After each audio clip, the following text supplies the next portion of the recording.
Trí dó híon náid bheas dócha hello chairde bhríonan seo. Reis ag léamh na nuacht as Meiriceá don sríú lá deireadh fómhair 2016 agus ar nó níl ach scéal amháin sa nuacht inniuh agus sin scéal an níos cuire i Las Vegas, Stephen Paddock. Tharla an Eachtra lámhaigh í féin oíche an dónaigh agus bhí clúdú trína chéile deireadh sa nuacht inné ach inniuh t-Amhrást tá níos mó fírinne abrimis teach amach.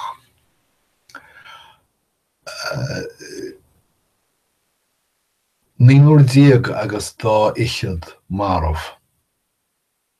Slad omlan, slad chríochnathe. Deireadh Meiriceá bhainneann sé seo le cearta gunaí agus ró heilimh más ceadúcht an teirme sin na chuma. Tá neomharcha daoine i Meiriceá agus sa neomharcha gunaí acha gan sríanta ar bith i gceist.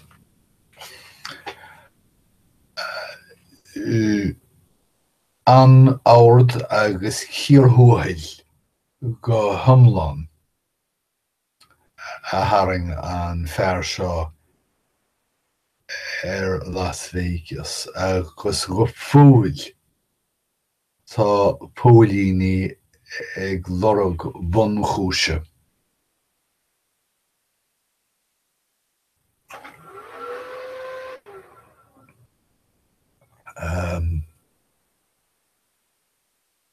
Séad a tharla ná gur thosa an níoscure ag scaoile faoi cheolchaidim a bhí ar siúl ag féile fómhair Las Vegas. Níl sagm cén bhaint tá ag le bhealach nócha héan. B'fhéidir gur béis sin an tanam táir. Tá roinnt casino timpeall na háite ina rá an cheolchaidim, ceol tíre is cosúil a bhí ar siúl.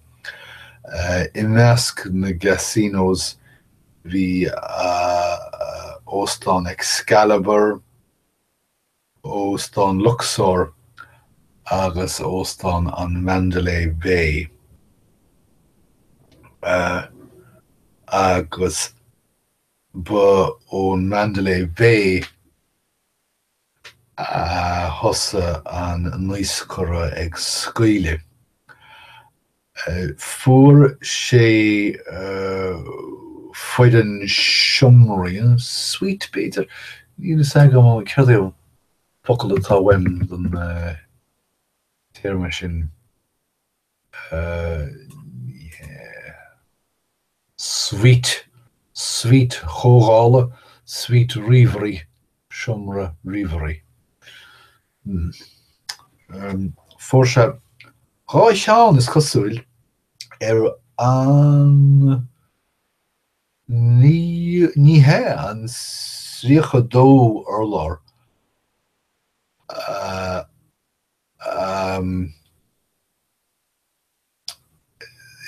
gúine an Mandalay Bay is cóngraí don cheolchaidim.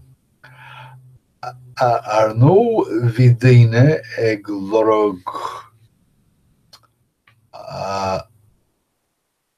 an níoscure sa cheol chuir mé féin agus thóg sé tamil salar hiag na pólíní go raibh an scaoile ag teacht ón óstán a bhí tuairim ceirichéad slaat ón stáitse. Bhí an slua chomór sin go mo chosúil le marú íosc sa bhearile é an slád seo. Níor rá don níos cur a bheith róchrín, níor rá ach scaoile faoin slua. Dhíre sé orchuir chibé daoine a bhí ar an talamh roimhe beg bean chéhiad. Thosa sé le briscrnach nó chnagarnach a rá cumanna dinte eilíne ortha agus níor thug sé tamil sulará is ag an slua gur lámhacha a bhí ann agus nuair bheléir don na daoine céir a bhí ar siúl tharla rúthar faoin na bhealaí amach. Táinre sílim gur bééis sin an focail fuair mé ar sin na héanla téachan scaoil ime I dáinre. Stairlam an focail scaoil téachan scaoil. Chuachas chun scaoil I dro na bhealaí amach le daoine ag satailt ar dhaoine eile sa deifir chun imeachta. Ach cad faoin naoscra seo, cad faoin Amhrastach. Bearlam gan anam a lua, níl mé géirí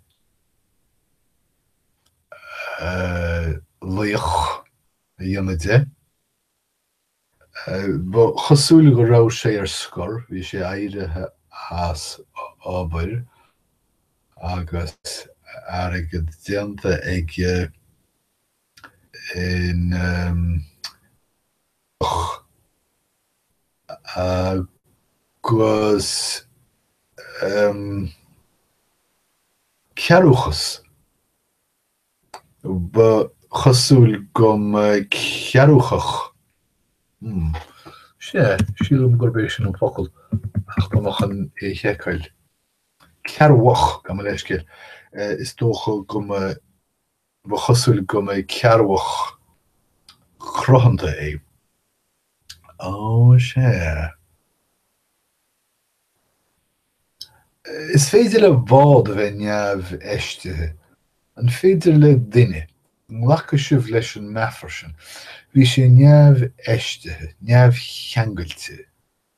Ní rá cónaí ar néanait. Ach dáine sé ciún agus rinne sé cearúchas go minic. Ba cearúch na ngealta móra é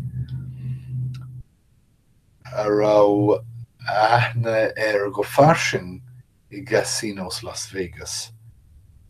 Bhí lámh aige mar I deireadh in inéistíocht san stát réadach Texas. Ní rá postaíocht lánaimsire aige le tríocha bliain ach ba chosúil go raibh ar a gcead go leor aige mar sin féin. An téan rud ar féidir a rá go héasca faoin air seo ná go raibh sé staidéartha agus éifeachtach. Nus de an cean bliain muid an focail staidéartha le mólacht ach bhí sé staidéire ina bhó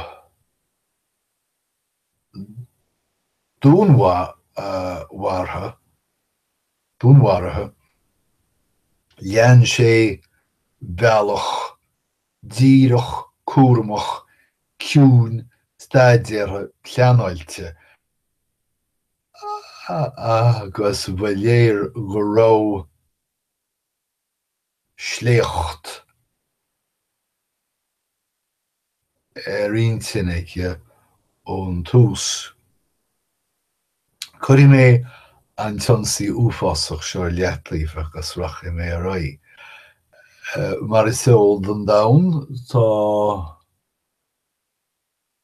uachtar an nua sna Stáit Aontaithe agus ceannar an nua dá réir sin ar an áisínteacht am chosaint na timpeallachta. Is léir go bhfuil féileadh Lámhaigh, go bhfuil sé bhreidúil go leor, ach má tá sé déanana éon rud is ag bóla le cinseal an gnó atá sé. Má tá tosaíochtaí ag an áisínteacht timpeallachta is san iad agus na tosaíochtaí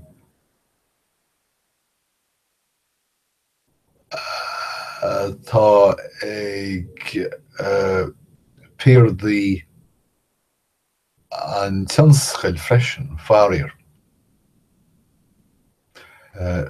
Cuirí mé sin ar leatlaomh a go bháin chun meabhrú go bhfuil Scott Pruitt is anam duine seo ag caitheamh lónta leis na fóntais gúil nach eisteach sin. Ach nach méanar do Equinox an bhéalann i Washington.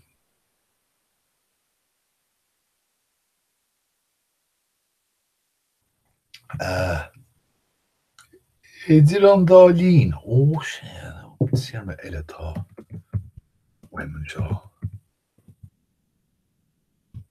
Tríné éileh.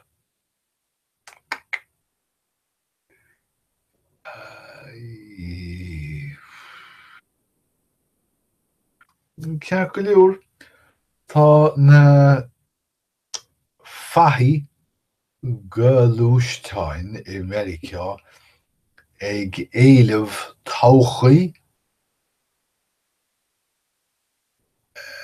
le níos lú petrol. Rud is rud gur deacair a sléadúint.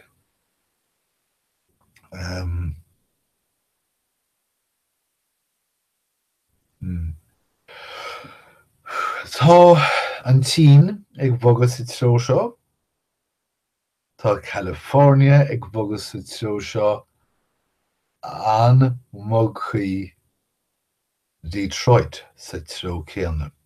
Is cosúil go bhfuil scialart má sé sin an focail atá weim, agus súil is sagad ar waithe le piece of crack. Or going me an focail scialart.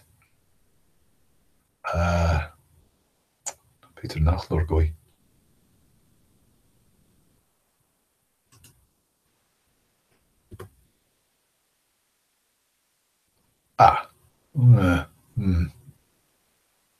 Níl focail amháin mar eistriúcháin níl mé amlan sásta sin cibé. Tá cholachtaí Gulúisteáin an domhan I mbun ollrúthir Dro glúisteán lectracha. Paddock dhéarb. Well, gás na Chatalóine tá an taontas orpach son na Spáine. Ach tá ceannarí na ddíortha orpach tá imní átha faoin oréicin imriú rint de lucht agóidíochta na Chatalóine. Well, bhí Uber ag feidhmiú i Lúndain feadh Táimilín ach ní léir go mbeidh de chinnúint acu sa mhargadh sin. Tugraíodh ceadúnas Uber a chur ar ceall. Ní bhreathnaigh mé go meanisteach sa scéalach is cosúil go bhfuil daoine ag ceappa nach rá Uber ag tréanáil na diománathe má go leor. Bhaile dhéar phobal Puerto Rico. Tá siad ag roinnt lectrachais míochaine agus bia. Ach ce chomh fada agus is féidir leo leanach do raibh. Ospidéal Nuacht tá siad ag tuairteáil asnamh margheall mhaoiniú federálach a bheith ag teacht chun deireadh. Deir an governor Andrew Cuomo gur cheart bhín ceann is nach bhfuil agam.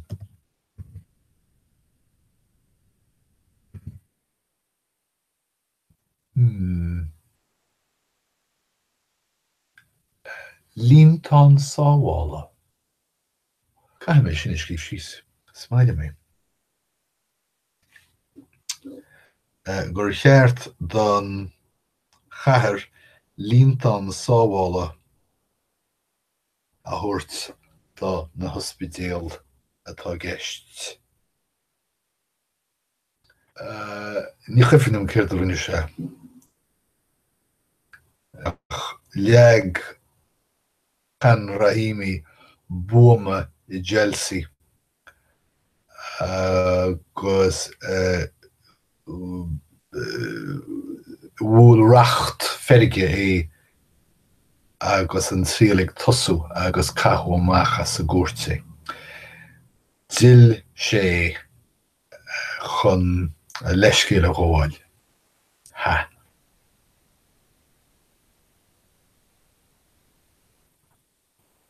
Fashion is cuma liom faoi fashion. Tá stair á chartlanú láiseach. An stair mar sin. Tá coimeadathe ag deifriú chun diantáin a thábháil go háirithe diantáin a rinneú faoi bhrú. Mar deireadh an stair Tá an díospóireacht faoi bhréagáisnéis ag leanach do raibh. Agus daoine ag tuairt le tuiscint go raibh an rúis tíomhthír de chuid go leor den bhréageolalas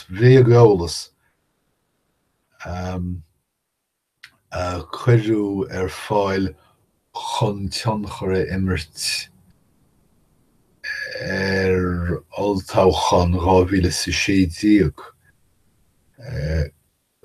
Fuaras go leor den bhréagáisnéis seo ar Facebook agus na meáin sóisialta eile agus an bhréagáisnéis dírithe cheart gonaí, cheart éireach, agus fiú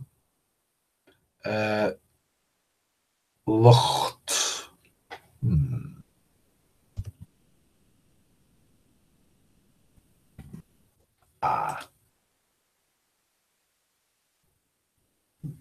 Duine a rá a bhfuil an dúileach go sna Madraí. My dad. Tá fisrúcháin ag Leannacht de Raí faoi bhreabaireacht sna Clifí Olimpeacha. Tá bhanc mór sa ranc á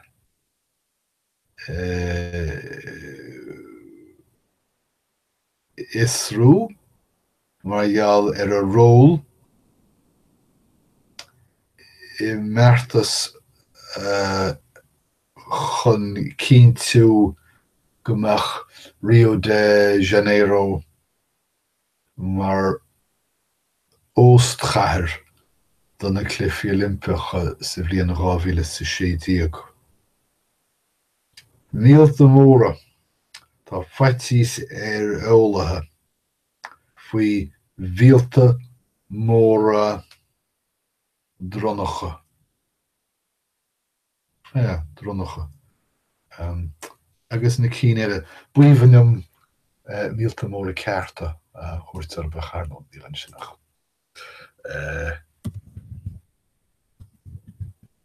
Ach, joke.